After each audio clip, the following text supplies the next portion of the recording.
Unicole Unicron Friends unite. Business frequency, aliens in sight. Turn up the volume and settle in. Your mind will be blown. Let's begin.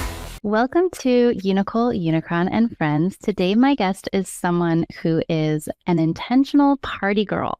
This is AmandaFest, and with a Scorpio sun, she brings depth, transformation, and radical honesty into every room she enters. With her Pisces moon, she brings the magic, intuitive softness, emotional intelligence, and the ability to sense what people really need.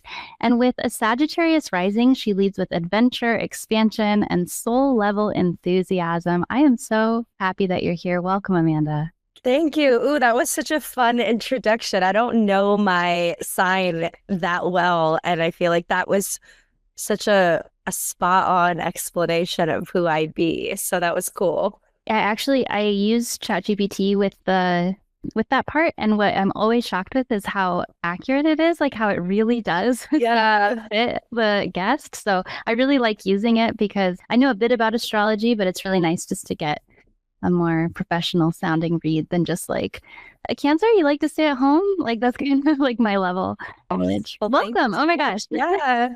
I'm so stoked to be here.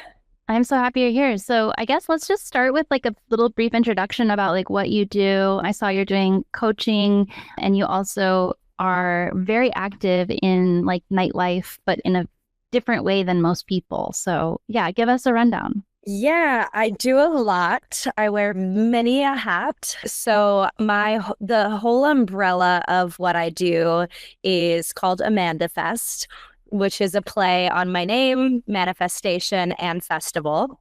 And that's the LLC and the holding company for all the things that exist. Right now, the main mediums through which I operate are I have a podcast as well, where I bring on artists, healers, entrepreneurs that are taking aligned action towards their dreams. So we talk spirituality versus practicality of how to make your dream life a reality. I realize every time I say it, that rhymes. That wasn't on purpose, but it's a happy accident. In addition to that, I do content creation. I have built out a consulting business in the personal branding space. So I'm working with a handful of clients mostly in like the health, wellness, and nightlife spaces, helping them to bring their authentic voice to the digital dimension and share their message with the world, both digitally and physically. I'm working with the founder of Orange Theory right now and supporting her with her keynotes, her book, her social media, all that stuff. I have a DJ client, and I have a client that works in New York City nightlife as well. So that's another bucket. And then another bucket is like the main AmandaFest stuff, where I travel around the world and I go to music festivals, and I have a workshop that I teach called the pre-game meditation, where I help people get out of their heads into their bodies and clear on their intentions before they party, and really helping people to understand that they don't need anything outside of themselves in order to have a good time and in order to connect. And a big part of the work that I do is talking about safety. So coming back to safety within yourself so that you can feel comfortable being present, you can feel comfortable connecting with people, you can feel comfortable just in whatever environment that you're in. And then the last leg of what is unfolding is I am currently in DJ school, and I'm going to start adding DJ to my menu of offerings as well. So lots going on over here in the AmandaFest world. I'm so excited for you to DJ because I feel like you're going to be a great DJ. Thank you. You would love, so the program that I'm in right now, I'm in an 8-month somatic embodiment DJ course. Where? It's so cool. So it's mostly virtual because the students, there's 57 of us that are in this cohort. She does one every year. Tasha Blank, who was a guest on my podcast as well. But it's students from all around the world. Like literally we have people from Bali, we have people from Australia, like people from everywhere. And then this past month, a couple of weeks ago, we did our in-person immersion. So we all met up for 5 days in Vegas and did a whole thing there. But now that was like at the beginning of the program, and now we're still moving on. But it's like we're learning about the chakra system and tying the chakra system to like music and how to bring people on a somatic embodied journey through like it is so niche but so fucking cool. I'm obsessed. I'm literally obsessed. I'm like so cool. so happy that exists, and also that there's so many people in the cohort. Like, and it's a fourth cohort, and it's like, and on top of that, she's one of my marketing clients because I was like, everyone that comes to her is just completely through word of mouth. So my intention with her is to really build out her digital platform so that more people know about this. And I was like looking at her at the immersion. I was like, girl, you're going to have to start doing like a teacher training because there's going to be so many people that want to do this. You're not going to be able to teach all of them. Like, so real. That's so real. Like, I mean, consciousness is definitely moving faster. People are like way more aware of spirituality and like what this all means. Like maybe 5 years ago, that would have not worked, but now it's like, wow, that's going to blow up. Like it's really exciting. Cool. Yeah. But I was like, I felt like you particularly would really appreciate that. No, it sounds amazing. If I had time to do a DJ school, that's what I would be doing. Well, you know what? She's going to be teaching it for a while, hopefully. So down the line, I'm going to be singing the praises of this program for eternity. And I'm actually hopefully going to have my first gig in a couple of weeks. So I'm going to get to put, I'm not ready 100% yet, but also ready as a feeling, it's ready as a choice, not a feeling. And so that's been one of my mantras where it's like, I'm never going to feel like I'm ready to do anything I want to do in life. So I'm just going to decide I'm ready and fucking do it. So beautiful. I would love to just like chat for a minute about how we met because it's such an interesting story. And I don't even know, I've been thinking like, how deep do we go into this? Because the way that I ended up hanging out with you was such like a weird set of circumstances where I had a manifestation retreat actually with like 7 people signed up. And then for varying reasons, every single person canceled. And one of the people didn't cancel until the day that I got there. So I was like, I have to hold out for this one last person, like whatever. I show up. Now I'm in a 3-bedroom villa with no Tulum, with no retreat, totally confused about the universe. Like, I don't understand what's happening. Like, why did this fall apart? But like, also, why am I here? And I ended up falling in with this. The universe just pushed me into this group of people that you were part of. And it's so funny because, and I find it so interesting. And I hope this doesn't hurt your feelings. But when I first saw you, I felt very judgmental and very closed off to your energy because you're just so free, right? And I'm a hermit. I don't go out. I don't like do anything except like type on my computer and like read my little books, like I'm just like a total nerd. And you're out there just like being very vivacious and like outwardly colorful and like just, I don't know, it was like just so interesting because if I hadn't had that experience of like getting to know you, I would have kept not only like that judgment that I was like holding, but also like I would have missed that whole part of myself that I got to learn about by getting to know you. So I'm so honored that we got to meet and spend time and I got to be in your teachings because I desperately needed them at the time.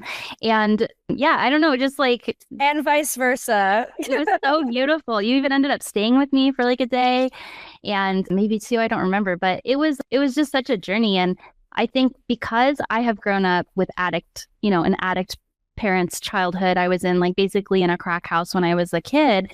I was so unsafe in all of these party situations because I'm neurodivergent. Like I really have a strict bedtime. Like nightlife is just not for me. I crash out if I don't get enough sleep. Like there's so many different reasons why I've been like turned off by drug use and partying and like nighttime activities. And it's like, it's so funny because like I go to bed at like 8:30 on Friday. I'm so happy. Like, and then I met you and then you're like, no, it doesn't have to be that way. You can go and you can like set your intention and we can have cacao and we can like have a great time and like you can go home whenever you want to. It's just sort of rerouted my brain.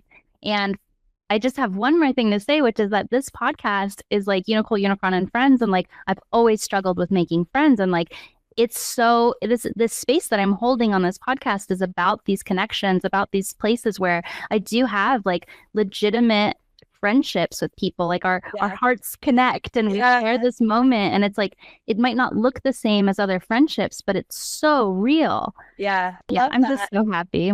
Yeah, it was so, man, that whole trip was just so serendipitous and wild and crazy. And, it's really interesting you reflecting that to me just about my energy in general. Two things came up for me. One is I have another close friend who's actually in the DJ program with me, who I've been getting pretty close with. And she recently reflected the same thing where she was like, when I first met you, I was very turned off by your energy. And the more time I spend with you and the more time I get to know you, like that's obviously changed so much. And it's funny as I'm thinking about her saying that, as I'm thinking about you saying that, like that was a really big wound for me as a child, because I felt like so many people never took the time to really get to know me. And I've always been like this. I've always been loud and a big personality. And I felt like many people just immediately wrote me off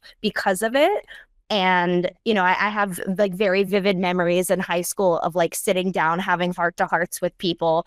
And I remember one time someone looked at me and they were like, wait, like you have the capacity to have a deep conversation.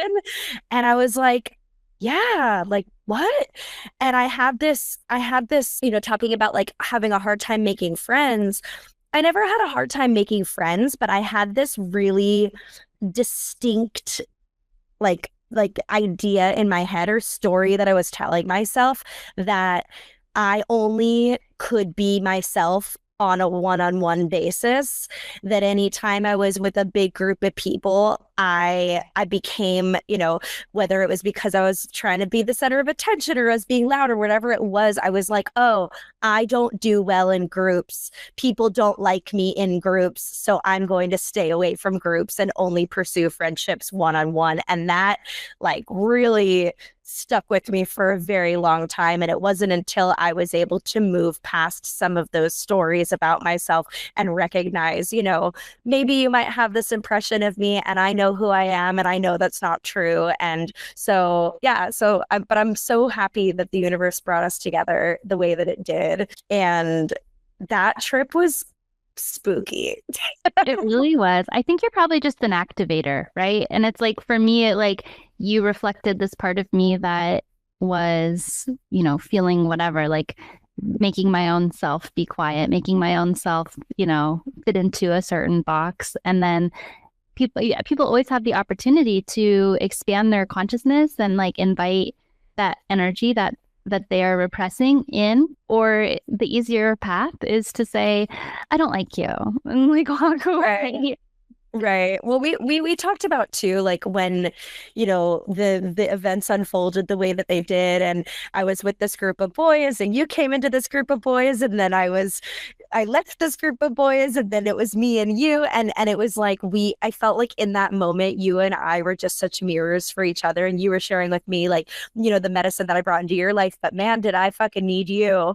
I needed you so badly, and what you reflected back to me and taught me about connection and relationship and showing up and being in your feminine energy and allowing men to pursue you and releasing and non-attachment. I was like, oh yeah, whatever happened with the universe with like, because like your whole thing was like the manifestation retreat that was supposed to happen that fell through, and mine was literally, I did a whole podcast episode about this. I played the game of, I went to Tulum without a place to stay and without a plan, and I was like, let's see what the universe has in store. You were pretty relaxed, but honestly pretty relaxed for that. I mean, I was like, where are you going to stay? You're like, I don't know. I was like, it'll always, I mean, like worst case. It worked out. Yeah, I was like, worst case scenario, like I could have always paid for a hotel or an Airbnb. Like, I'm not down on my luck, but I was kind of, I played this game with music festivals where I like to go to festivals and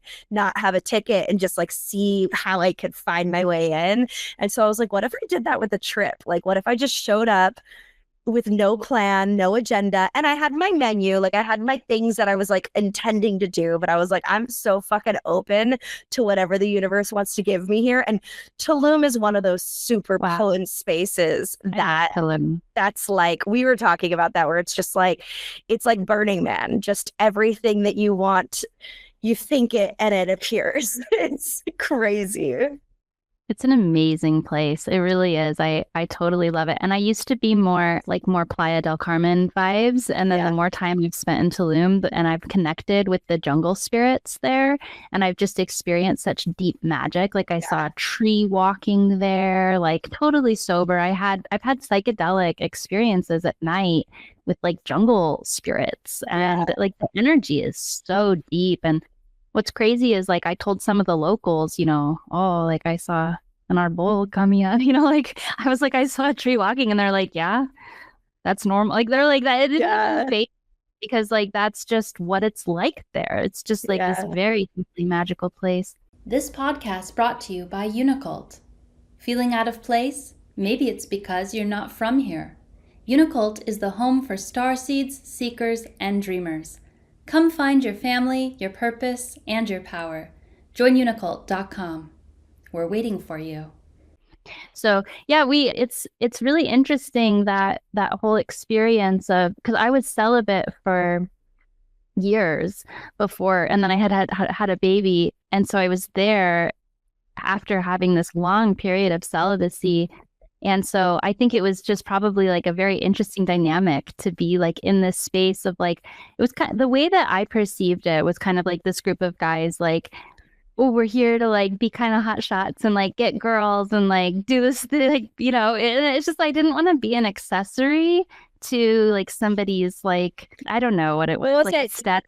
There were two phrases that you taught me that weekend that I think about and talk about all the time. One of them is the manifestation concept of driftwood, which I'd love for you to share here, because that, like, I think about it constantly. And two, the manic pixie dream girl. Oh, yeah, I was on a rant, and because the thing is, when you're neurodivergent, when you're a special person, you've cultivated your own energy to a certain degree. When you're free, then you become, in what's called in media, a manic pixie dream girl too. And the manic pixie dream girl is used by a mediocre white man going through a struggle to send him back on his life journey, like on his path, on like the path he's supposed to be on. Lots of instances of this. And I just found myself getting really angry at that expectation or positioning, because it's like, I'm not here to serve your agenda. Like, I'm here to live my own magical existence. And like, you better bring your own magic too. Like, I'm not going to provide the magical experience for everything. And it ended up working out. I was very well taken care of by that crew. And do you want to give a little bit of, like, we don't need to share all of it, but I feel like if I was listening to this podcast, I would be like, okay, what the fuck are they talking? Like, can we paint a little bit of a picture? I feel like you did a really good job of just like assessing the situation. If you want to just like draw. No, you do it. No, I can't pawn that off to you. It's funny because I did a solo podcast after that experience, and I sent it to him/them, and I was like, hey, here was my reflection of what went down. Did they say anything? Let's not use names. One of them, the person that I was involved with, he listened to it, and he responded very well to it. I heard from you that the person that you were involved with also heard pieces of it and had some thoughts.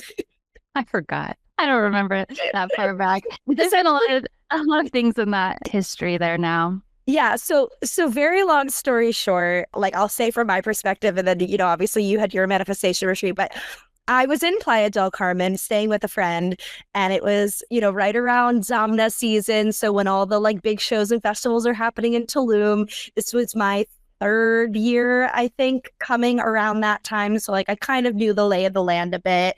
I knew like what I wanted to do. I operate off of this thing called the menu of possibility. So I had my list of like all the DJs I wanted to see, all the things I wanted to do.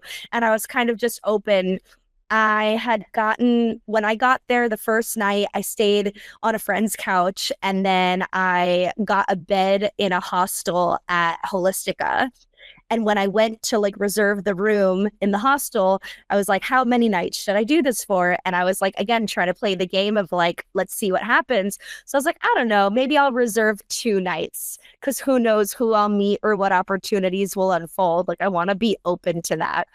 And I go after like this crazy long day. There was like a big storm. I put my bag down.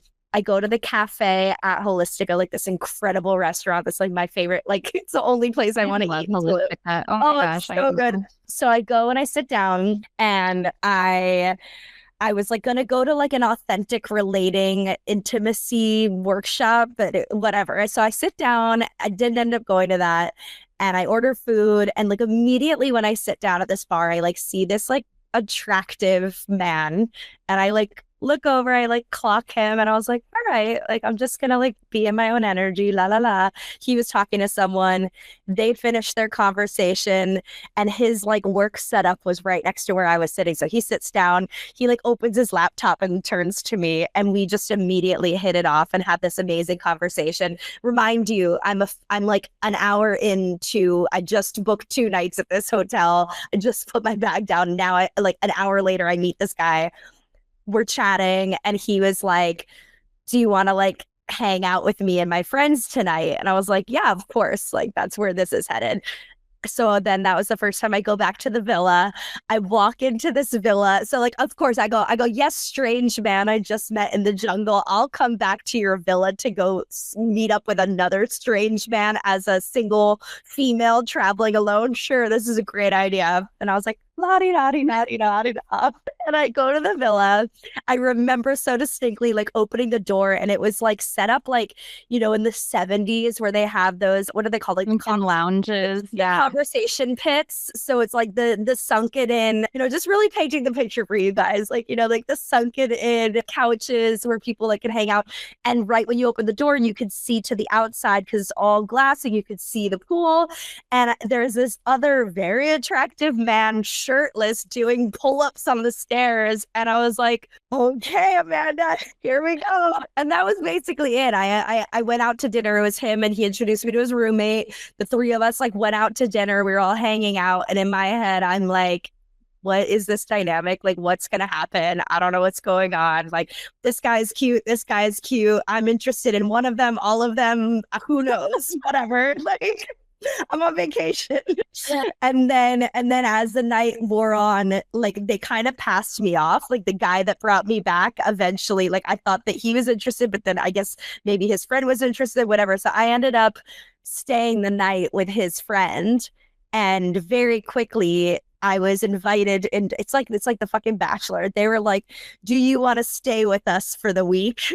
And I was like, fuck it. Sure, let's go. It didn't happen so quickly. There was like, hey, why don't you think about it? Come back to me, blah, blah. But long story short, I'm living in the villa. Which is next door to my villa. Right. And then now I would like you to chime in with your part. How many days after did I join? 2? I have no concept of how many. For all I know, I was there for 3 months. It was probably a day and a half. It all happened so quickly, and it also happened over such a long period of time. But there was a lot that happened. So much happened. It was such an interesting trip. So and like such an interesting group of people. So I was at Holistic because I was staying across the street at the villa by myself in a 3-bedroom villa with a private pool. And I'm like, okay. And you have to not forget to keep the part, even though everybody canceled, this was all paid for. Yeah, because they canceled literally last minute. I couldn't get any returns on anything. That's a very important element to add, that there's this beautiful manifestation coach living next door at a free villa. We're all staying. We have like 5 people at our villa. She's staying at the exact identical villa alone next door. Context. My own conversation pit to roll around in. Exactly. So I'm over at Holistica, and my dumbass, I'm like, I'm going to work. I'm here to work. Like, why am I here? I don't know. I'm going to work. So I start working on a book I'm writing, which I have written now, and amazing. So I'm working on this book and I'm head down, and so I leave the restaurant, the beautiful Holistica restaurant, which you were talking about. It's so beautiful. I don't think people understand. It's got like this awesome black and white tile and these vines hanging down, and the temperature is always magic. The food's so good, and the yoga classes. Vegan. Everyone's on the level. And so I'm leaving. I'm walking back to my villa, and this guy comes up to me, and it does take balls to come up to me because I have a pretty strong resting bitch face. And like, he came up to me, and like, our running joke forever was like, the look I gave him was like to kill, it was just like, okay, like, what do you like, say what you have to say kind of vibes, because I'm protected, right? Like I said, I'm on my computer, I'm reading my books, I'm not talking to anybody. And he came up, and I like gave him, his 5 seconds, and he ended up really impressing me. And we had this really amazing conversation. And the thing is that with me, I'm so deep into the things that I'm interested in that I have to really limit how I talk to people. Otherwise they get freaked out, because like most people have not gone so deep or held as many space as I've held. So I was kind of like, okay, like, prove it, right? So I'm just speaking freely, which is actually most people cannot handle. They will back away if I speak freely. Like, I'm a cult leader, like, oh, I'm writing an erotica book right now. It's about aliens. And, I was just speaking freely. And he was rolling with the punches. And he was like, that's very interesting. And he also had interesting things to say. Not bad looking either, like you said. So he very handsome men. Every single man in this villa was a good looking man. Good fit, good looking, smart, well traveled. Like they all had it going on. Rolling with luxury. The aura of money was around. It was what we were calling it on some level. So I ended up hanging out with y'all, and I did not sleep with him. And I was like, I'm celibate, and I'm not going to be your little like manic pixie dream girl. You can go back to your like normal life where you're like a business person, whatever you do. Like, no, we stayed in touch. We ended up dating for like 8 months. It was great. It was beautiful. Just wrapped up. That's a bit dramatic, but it's over. And yeah, so anyway, very attractive crew. We're out partying, and I'm having anxiety attacks left and right because there's so many people. I don't have my own way to get home. I'm riding on the back of this person's scooter. Turns out later he's like a professional like motorcycle rider, but I didn't know that. That's the only reason I got on their scooter. I asked him that immediately. I was so nervous, and I was like, I am precious cargo. And they're like, no, we ride real bikes. And I was like, oh, okay. I was on the back of that scooter for the first like day, just like, dear God, I'm in your hands. Like, I had no idea. He's like, no, I like own motorcycles. I was like, oh, okay. There was one moment when the third guy in the villa got a girl too, because it was like me and this guy, you and that guy, and then there was another guy, and then there was like one more girl that came and joined for briefly, and I like remember us all, like there was just those moments that kind of just like click in your head of us all like coming back from dinner, and all of us were on the back of our respective guys' scooters, and I was like, oh my God, we're like in the Lizzie McGuire movie. 100%. It was like Lizzie McGuire movie. We're like yelling things at each other. Like, dude, oh my God, I love your scarf. I'm like trying to record myself, like not falling off the scooter. So corny, but so fun. Yeah, it was great. It was a blast. And everybody who came into that field was awesome. Yeah. Every single person who was interacting with that energy was just so cool. And like I said, I had that initial judgment about you. And then you actually came downstairs when I had gone back to the place.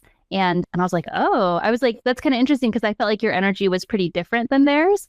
And so I didn't know like you had just joined up with them, but I was like, how does this dynamic working? Like that's so interesting. And then, yeah, will you talk for a minute just about like what you do as around partying and around personal partying? Because like it helped me so much. Oh my God, cool. Yeah. So the work that I do is around intentional partying, and the concept around it is like to help I think it stemmed from a place of me not feeling comfortable in group settings and not feeling safe in like big, loud, crazy environments. As like outgoing as I am, I always had this like anxiety, I also kind of I didn't love to drink. I wasn't a big drinker, but I always drank. And it was like, I felt like I was on autopilot every time I went out. It was like, what do? You get to the place, you go to the bar, you grab a drink, you do shots. Like you talk, I would go out without intention. And like my intention every time I went out would be to like meet someone. And so like I missed so many like amazing nights with friends and like with music and moments because my autopilot was just hyper fixated on this one outcome that like was irrelevant. Like maybe sometimes you want to go out and like have a romantic connection, but like that can't be every single time you go out. You're like, I'm going to meet the love of my life, because guess what? 99% of the time you go out, you will not be meeting the love of your life that night. And if that's what you're dictating, like whether or not a night is good on, it just left me constantly feeling unfulfilled, constantly feeling disappointed. And so I started to shift that. And so one of the things that I do is I do like a meditation, whether I'm leading it or I'm just doing it within myself, of like, how can I come to a place of feeling safe within myself first and foremost before trying to interact with the outside world. And Tulum really provided such a beautiful space for that, especially because we were so close to Holistica, where we were able to like, I remember before we went out that like the one night you like came partying with us, I was like, hey, let's like do my thing, and we went to Holistic, we got cacao, we pulled like intention cards, we all went around the circle and talked about like what we were desiring to call in for that night. And like we really got to a place before we went out, before we partied, before anything else like came into play. It was like there was just, from my perspective, like I wanted to cultivate this sense of like, one, I feel really like grounded and connected and like good within me. But then two, like I got you, like we're here together. Like, if we go to this party and you're freaking out or you're not having a good time or you don't feel safe, like I'm here to be like, to make sure you're good. And that's like something that's so important and can be scary, especially as like a female traveling by yourself. Like you said, it's like you're putting your literal life in somebody else's hands. And I don't think a lot of people like recognize what that feels like. And so to know that there's someone else there that's got your back, that's like, we're here to have a good time, but first and foremost, let's make sure everyone's safe. Let's get that like baseline need met and like feeling good. And yeah, and so it's something that I just do naturally. So it's cool to hear your experience that like, I mean, I guess you went out with me, so you got to experience it. Yeah. I wasn't like, I think it was like the intention setting is like, I definitely have had dramatic success with that aspect of reality. But I think what really helped me was just like the validation of like, yeah, I understand like this might not be a safe space for everyone. Yeah. Because like me and my sister, we both, if we see someone doing cocaine, we will both start crying and run out of the room. Like that's our physiological reaction. Neither of us have any memories as to why that is, because our childhood was just so rough. So if you can imagine like what led to that physiological response, just how many times I was exposed to violence and unstable behavior. And when you're really, really vulnerable as a kid and you're around people who are addicts who are not taking care of you, it builds like a pattern in your brain where you're like, anyone who is inebriated is unsafe. Correct. Anyone who is inebriated sends me into a PTSD flashback of my childhood and I don't want to be around it. So even just the acknowledgement of like, wow, this is a fun time and a lot of people enjoy it easily, but not everybody does. And like, I think I just had never even been validated like, hey, I see you, I've got you, let's talk about safety. And, it's important, especially for women, like you said, because there's a lot that happens to women in these environments that's not okay. Yeah. And I also think too, like there's two sides of that. Like I think hyper spiritual people tend to really avoid spaces where there can be like that kind of dark negative energy, because they're like, I don't, I mean, obviously energetic hygiene is so important, and it's so important to be mindful of who you're surrounding yourself with. And you don't want to be, I don't really like going to bars I could go to a bar and not drink, but I don't like the energy of going to a bar. When I walk into a bar, I feel darkness and heaviness around the physical space around the people. And I just as an intuitive can feel that. And it's the same thing when I go to these big shows and festivals, especially in Tulum, especially at these Zomna shows. It's a lot of dark energy and a lot of things that are going on that are not in alignment with who I am and who I be. And so having spiritual hygiene, being able to create, like I do like this energetic bubble around myself where I'm just like, I'm in my own fucking universe right here. And simultaneously, I feel like a part of my mission and my purpose in this world is to be in those spaces and show people what's possible just by being the way that I am. And so, not trying to not allow that energy to infiltrate my field, but allowing just my bright bubble of light to just emanate out. And man, I have to tell you, like, I had a crazy experience in Chicago a couple months ago. I was at a music festival that was like probably the heaviest drug use in a crowd I've ever experienced. It was like everywhere I looked, there was people doing all sorts of things, like to an extent I have never seen or experienced before. And it was very intense for me to the point that I like couldn't be in the crowd. Like I felt it too much. And I was like, I need to like go to the outskirts. Like this is affecting me. And I remember like, again, so like recognizing this is what I do at the pregame meditation. It's like, okay, checking in with yourself, recognizing an old version of self would have just bypassed that feeling. And I would have been like, it's fine. Everything's fine. Nothing's actually going on. Like, I'm just going to stick it out. And I don't want to bother anyone. I'm just going to stay. But I was like, man, this doesn't feel good. I don't like this. I don't want to be here. I'm moving. Okay, guys, you stay here. I'm gonna do my thing. Come with me. Don't come with me. I'm good. I went out to the outskirts of the crowd and I like went to like the rail and I regulated. I took some breaths. I dropped into my body. I like connected to how I was feeling. I like got to a place of feeling better. And then I just stood there and I remember I like put my elbows up against the rail and I was just standing there looking out at the crowd. And I had, within the span of like 10 minutes, every single person that passed me like stopped and like came up to me and said something about my energy or said something about like wanting, like they were like, and they didn't know what it was, but everyone could feel it. And I was like, yo, this shit works. Like, I was like, because I wasn't doing shit. I was just standing there and people were like, you're so cool. You're so pretty. I like you. I want to be your friend. Who are you? I need to know you. And like, there was one dude that was in the crowd, like a little deeper, and he was watching this happen. And I kept looking over at him and I'm like, am I crazy or is this like insane? Or it was like I was a fucking celebrity, but I didn't do it. And then there were certain people where it was like, I didn't say anything. Like there was one guy where like I said something like so simple. Like he gave me a compliment or I gave him a compliment and then he tried to give me one back. And I was like, you don't need to do that. I was like, you get to just receive. And he was like, oh my God, you must have been sent for, he was like, I needed that message. Like, thank you. And I was like, what the fuck is going on? That's so amazing. No, I know you know this shit because but it's real. Yeah, when you can adjust energy. This is that in the, like, this is just, I wanted to give like a tangible example of like the work that you do, but this is that in that space. Healing doesn't have to be complicated.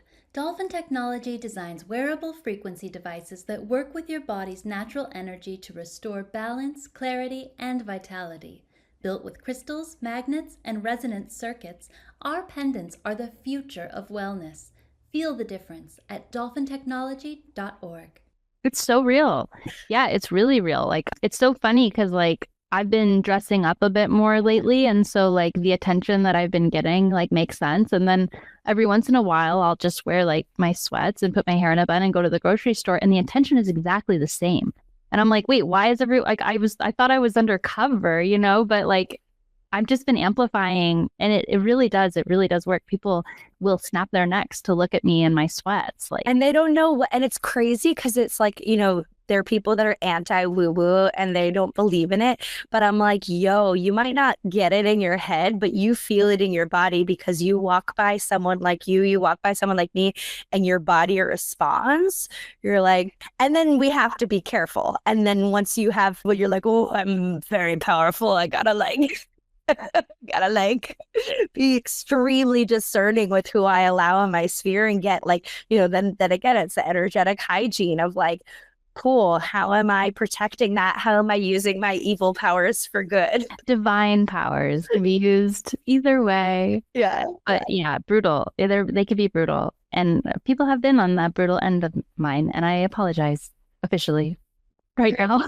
I loved your apology post the other day. I looked at it and I was like, what? And then my classmate was sitting next to me. It was in the middle of class. My classmate was sitting next to me and he's like, oh no, who's apologizing? It was like getting so much attention. That's so funny. It's a trend. So there's a trend. Oh, I love it. I thought it was very well done. There's a trend on social media right now where people go like, I have like it's like sending an official apology from a business, but then the apology is super satirical, or it's like, I'm so sorry that like you're having a good time when you party now. Yeah, I'm so sorry that like I invited you to connect deeper with yourself and now you're happier. Like, oops, my bad. Yeah, it was just so funny because the way it was laid out definitely was getting my attention and everybody else's attention in the room. When did you stop drinking? I never officially stopped drinking, which is kind of funny. Like, I always was like, I am sober-ish. I don't like the hard and fast rules because who knows? Like, maybe one day if I want to pick up a cocktail, like, fine. I never had a problem with drinking, but I just more and more came to recognize it was not adding any value into my life whatsoever. And the more I did this work and the more I stepped into this work, I was just like, it's unnecessary. And even it's funny, like, so I just turned 31 a couple weeks ago and I was in Vegas with 2 girlfriends and we went out. We went to go see, well, it was a whole other story, but like we were going out in Vegas and my girlfriends both don't drink a lot, but they drink. And they were like, oh, I'm going to have a cocktail tonight. And I was like, if I were to have a cocktail at all, like this would be it. It would be out with my girlfriends in Vegas on my birthday. And I said that night, I was like, I think I'll have a cocktail. And then I got to it and I was like, I don't need to have a cocktail. Like it just, and then I was like, maybe I'm done. Like, I'm like, I remember my friend's bachelorette too. Like I was at her bachelorette party and because I don't have this strict rule, I was like, if I were to ever have a drink, like it would be a glass of champagne at my best friend's bachelorette party. Like that would be the time. And then like in that moment, I think I did. And I was like, I don't think I want to drink anymore. So it's just kind of for me been that. But I think I like that about myself because, of course, there are some people that have actual substance abuse, like trauma and issues. And that's like they can't it's like an all or nothing type of thing. And I fully respect that. But I do believe that there is a large population of people that don't have that addictive problem, but would benefit from more intentionality around their consumption usage. And so framing it as intentional consumption as opposed to abstinence and sobriety, I feel like for a lot of people, I feel like it's more inclusive of you don't have to identify as sober to practice what I'm sharing.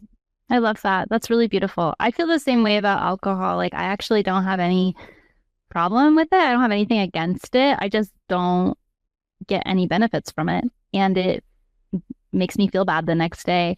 So I haven't had anything to drink for probably like 6 months. And then I had like at a Friendsgiving, I had a glass of wine and I drank it. And then they're like, you want more? And I was like, nope. Yeah. It's just, and I'm so grateful for that. One thing that has been hard for me to go out not drinking. I mean, it's a whole thing. If you don't drink and you go out, not only do people sometimes razz you or give you a hard time, you might look or feel awkward because you're not, socially lubricated, as they say. But for me, I also found that I had a lot of like judgment or disgust for like how drunk people act. Like they're just so sloppy and gross and like loud and like I can't date men that drink. Like Like maybe if they drink when I'm not around, but I've been going on a lot of like sober dates since I've been back into like sobriety. And I used to say I didn't have a problem with it. And I was like, yeah, do you? It doesn't matter to me. It matters. No, it does matter. Yeah. One of the things that really has helped me, because I got into like raving, like hyper pop raves and stuff like that. And I'll just go by myself and dance in the back. And like you said, create and like have a freaking blast. And it's such a safe and fun environment. But still, like the drinking just kind of bothered me. And I found that if I just microdose mushrooms, all of a sudden the love in my heart gets turned up and I have compassion and empathy for all the drunk people and they don't bother me at all. And I can actually like girl out with them in the bathroom and like share lip glosses or whatever, like I don't have the same judgment if I take just a tiny bit of cannabis and a tiny bit of mushrooms. I am a very big fan of microdosing on mushrooms when I go out. Absolutely. Like couldn't be a bigger fan of that. And again, it's a practice, right? All of these things are practices and it depends, right? Like for me, I'm able to create an energetic bubble around myself and like the majority of people don't really affect me. But if it's somebody that I am like romantically involved with and like, there's that element, like that becomes a different dynamic. If it's my very close friend and they're really drunk, like that's a different dynamic. And I found too, like at certain festivals, again, because of this energy where people don't know and don't get it, I've had a lot of very drunk girls like kind of like come and like hang on me, which like I have like compassion and love for. But it's like a tolerance and I'm not judging, but I'm like, this isn't ideal. Like I would prefer if like you were not on top of me, but I went on a date with this guy in Denver this summer. I did a podcast episode about this too. This was fucking insane. Who knows? Like he's followed me on Instagram for like 5 months before we went out. So I was like, bro, if you took 30 seconds to like peep my content, you'd have like a little bit of an idea of maybe how to show up socially around me if you were trying to make a good impression. This man was 6'5", very good looking, check every box, likes the same music, travels the world, makes good money. Like I was like, fuck, this is gonna be good. I flew to Denver to meet up with him. We had matched on a dating app in Mexico City and months went by, whatever. We go there. I meet up with him. I'm pretty sure he was drunk when I got there. Then he took ecstasy. So then he was blackout drunk and on Molly. And you were sober? You're just like... I had a microdose of mushrooms. Like I was on like a very small amount of mushrooms. And this man was sloppy, falling all over the place, hanging on top of me, like inappropriate touch. Like, and I was like, bro, like, first of all, I don't know what to say. Massive ick. I was like, also read the room. Also, I was like, even if this didn't bother me, I was like, you as a human being are the antithesis of everything that I stand for in terms of like what I talk about and how I like to show up in the world. I was like, no. And then when he realized I wasn't going to go home with him, he asked me to Venmo him for the ticket. So that was a whole other thing. Oh, yeah.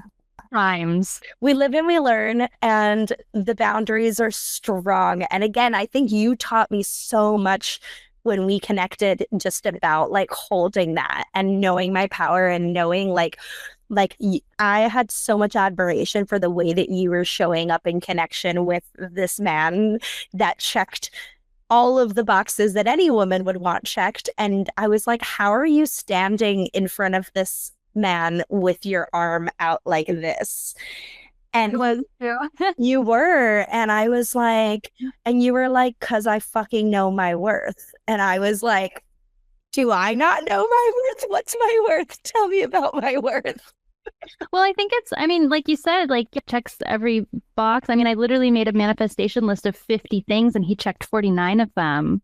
The only one he didn't check was that he regularly rides on private jets. So I was willing to let that go. So yeah, I think the thing is that I saw in that, let's call it the culture of going out and like meeting new people and having those, maybe short-term connections, which can be very valuable. I saw how that plays out and I knew what that would do to my energy. If I just had this short-term connection and went back home and was like, what the fuck was that? And maybe would feel used or not, fully seen or fully understood. One of my like wounds, I think, is that people just see how I look and they judge me on that. And I don't even care about how I look. I'm grateful that I look conventionally attractive. I am, and I play it up. Obviously, I wear makeup and everything, but it's only one small piece of who I am. Like, I have a brilliant mind and passions and interests. And it's like the amount of times that men have looked at me and wanted to date me based on my looks and have found the rest of my personality to be an inconvenience to them is not okay with me. Oh, it's not okay. So I'm just not, so that's why I had my hand out, because I was like, you wanted to make sure. You need to know who you're talking to, first of all.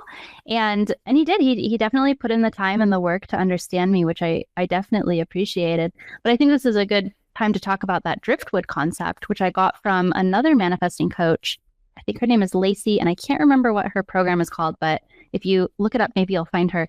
And she teaches about this idea of like, when you're manifesting, the universe will give you almost, right? And that's the driftwood of the ship that's actually coming in. So like your guy in Denver basically was driftwood, right? Like on paper, he's meeting all these boxes. In energy practice, he's not showing up. He's not there. And so it's up to you to say, no, I'm here for all of it. And you really affirm that. And that's what brings in the full manifestation. Yeah, that concept that you taught me literally has changed my life. Like, I think about it on a daily basis, and it has helped. It's helped me. I think a big thing that I've learned since that I've gotten to embody since we met was just letting go a little bit more of attachment to romantic connection and letting go of placing so much meaning on that. I think when it comes to every other area of my life, I'm chill and go with the flow. And then the minute I meet someone that's an almost, because of my wounding and my past, I'm like, this is as good as it's going to get. I'm never going to get this again. I can't let go. I'm afraid that I'm and I'm accepting crumbs because I'm afraid that I'm not going to get the thing that I actually want. And so I'm like, this is good enough. It's as close as it's going to get. And I am in a scarcity mindset was in that area and that area alone, and it was showing up in all these different places and ways. And recently I've really been able to embody that release of that necessity. And I have a girlfriend that I met whose house I'm at right now. I met her a couple months ago, and she's been opening me up to all different types of romantic connection dynamics. She's very involved in the poly community and in the, in the play community and all these different spaces. And whether or not I end up on that end of the spectrum or this end of the spectrum, I'm meeting people and having conversations and learning about dynamics that I didn't know were possible or existed. And it's changing my brain chemistry a little bit in a really good way. It's so real. I mean, everything you talked about, that anxiety and the accepting crumbs, that's all the programming of the patriarchy, right? Women have to find a good man and get married. And it's all of the things that the patriarchy was built on, this idea of marriage as the end goal, and women, being hoping for a man and having our entire identity predicated on that. All the things that were holding that up no longer exist. Men aren't paying, they're not able to. The economy doesn't support men to pay for a wife to stay at home as a general rule anymore, right? So and then women are doing better than men in a lot of different ways. And so it's the whole dynamic that everything was set up on is all rotted at the core, and we're still running the patterns. And it's so wounding to us as women to follow these patterns and have nothing to show for it, right? And just to get screwed over over and over again. It's it just makes us more and more desperate. There must be something wrong with me, when really it's the system. It's the whole foundation that everything was built on. There's so much value in what you're doing, I think, exploring those alternative lifestyle. I co-parent. I never was with my baby's dad. We intentionally had a child together. We got pregnant I realize when I say that, people probably think, oh, like you ended up pregnant and like decided to, no, like we wanted to have a kid together and we planned that all out. And it's so unconventional. People just can't even, it blows their mind. Do you know Daisy, the Venice healer? She's like semi-homeless goddess on the streets of LA. And she is an advocate for the vulnerable. So she goes around and she's just like very outspoken. She's a total mess herself, but she's also just like obviously like some kind of higher dimensional being in a human body, like playing out being homeless on Venice Beach. And she has beehive is what she calls it. And she's got all these men. And so she's got like different circles of like men and how close they can be to her. And then she's got like her, like, like her bull who's like going to get her pregnant. And then she's got the support team and they all have to get along. And if they don't, like they're out. And it's cool. Holy cow. It's cool. It's cool, man. The conversations I've been having the last few months with all different types of people, whether they're polyamorous or, they've got all these different dynamics. And I'm like, man, like we really get to make up what works for us. And like so many people there's so much like stigma around these concepts and ideas, but it's like, the old paradigm is a fallen baby. Like it does not work anymore. And I think there is something interesting to that of like back in the day, women needed men because we couldn't work and we couldn't take care of ourselves. And to your point, like I feel like the women are rising and the men are now realizing, oh shit, bare minimum's not going to cut it anymore.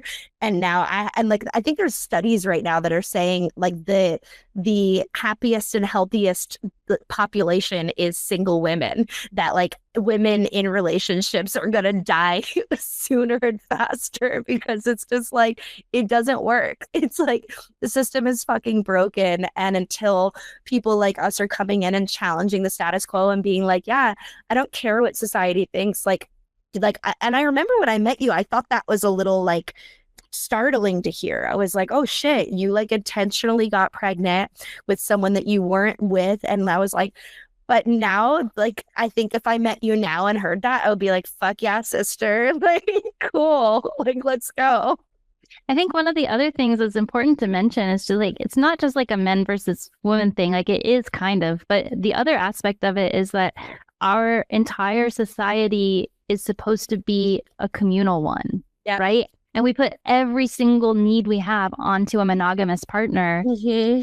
And it's too much for any one person to bear, man or woman, non-binary person. Like it doesn't matter. It's like, it's way too much. Like we need to somehow figure out how to bring community back and culture back. And I feel like festivals and shows are the closest thing we have to that. And they're kind of demonic and they're kind of dark and there's like all the things. And so what you're doing is like, I think building that bridge for community to exist again and for like actual connection to happen. It's so beautiful. Yes, you hit the nail on the fucking head. And I love that we were able to bring it all the way back full circle. 100%. We're podcasters. No, I know both of us are. We're like, hey, I'm going to take the lead. You want to dance? You want to hold my frame? All time talking. And how can people find you?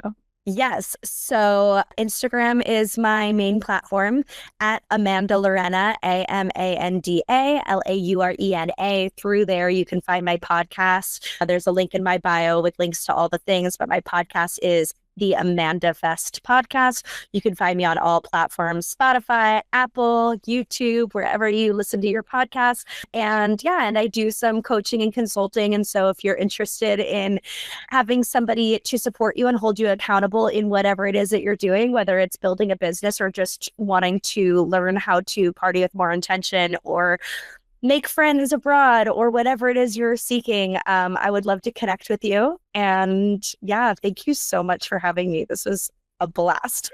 So fun. I actually have one more question I wanted to ask you, because this is a super skill that I think you have. And I don't even know if you know how good you are at it, but when we were out and you were dancing and you were present and I saw your phone in your hand here and there, like barely. Okay. Seriously. I did not think you got a single picture or video. At the end of the night, you had a photo album organized with all kinds of beautiful professional images.